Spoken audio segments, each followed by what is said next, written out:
Par définition, c'est un lieu où règne l'amour, la paix, l'harmonie et la sérénité.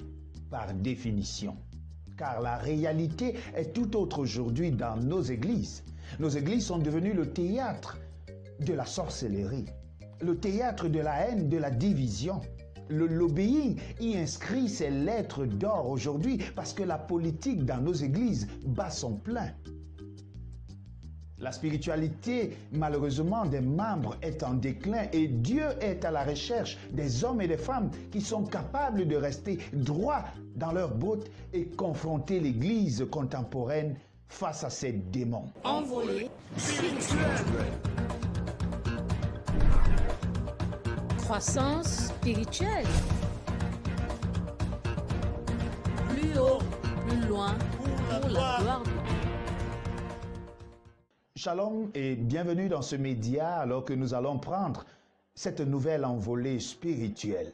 Le titre de notre méditation ce jour est « Qui enverrai-je » L'Église, comme je l'ai dit plus tôt, est dans la mémoire collective et populaire le lieu saint, le repère dans ce monde décadent, le lieu où l'on transmet des valeurs qui permettent aux hommes et aux femmes de vivre en toute sérénité dans ce monde. Vous me diriez certainement que ceci n'est qu'une vue de l'esprit, parce que finalement l'Église s'apparente à cette arche qui avait pour mission de sauver les hommes du déluge, du péché, et qui malheureusement elle-même est en train de sombrer dans ce même déluge. Voilà l'image que renvoie l'Église aujourd'hui. Sinon, comment comprendre que la pédophilie batte son plein dans nos églises?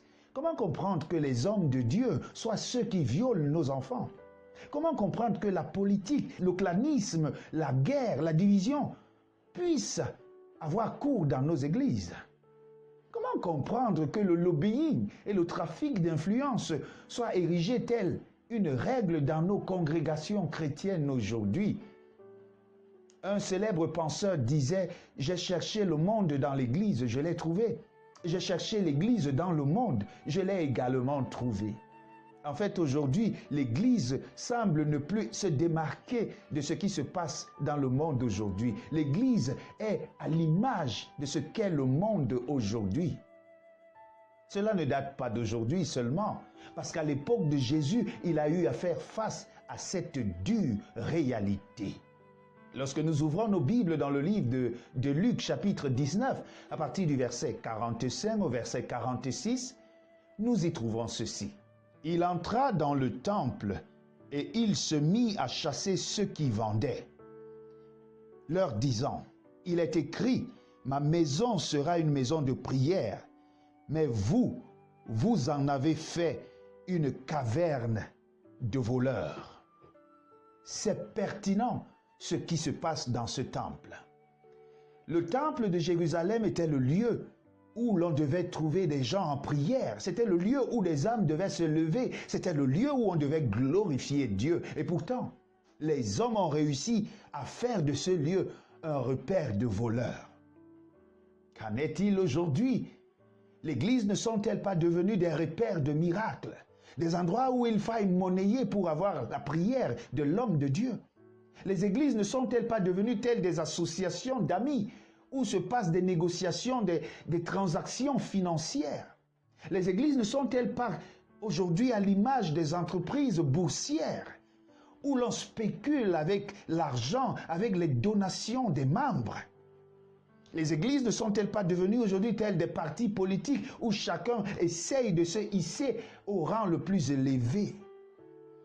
En réalité, nos églises aujourd'hui sont transformées en je dirais en hypermarché.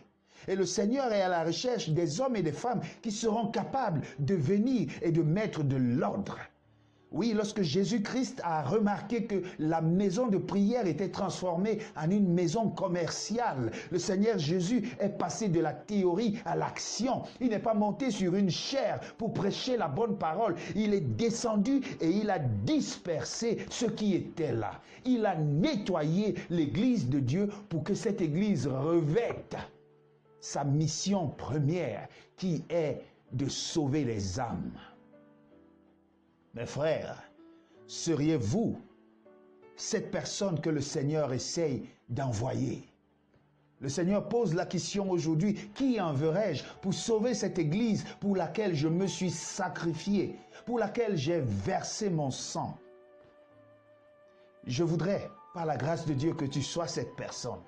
Mais au-delà de ma petite personne, le Seigneur voudrait que tu sois cette personne-là qui dira au monde, c'en est assez de bafouer le temple de Dieu.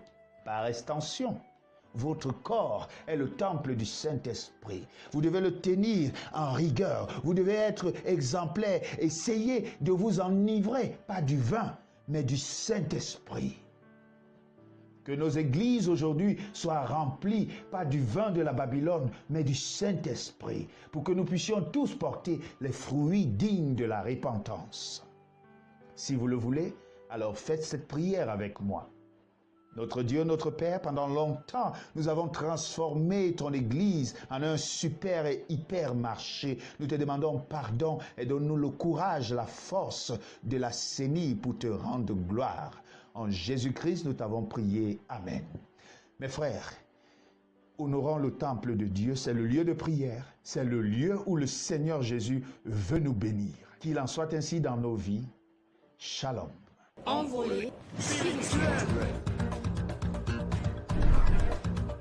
Croissance spirituelle. Plus haut, plus loin, pour la gloire de Dieu.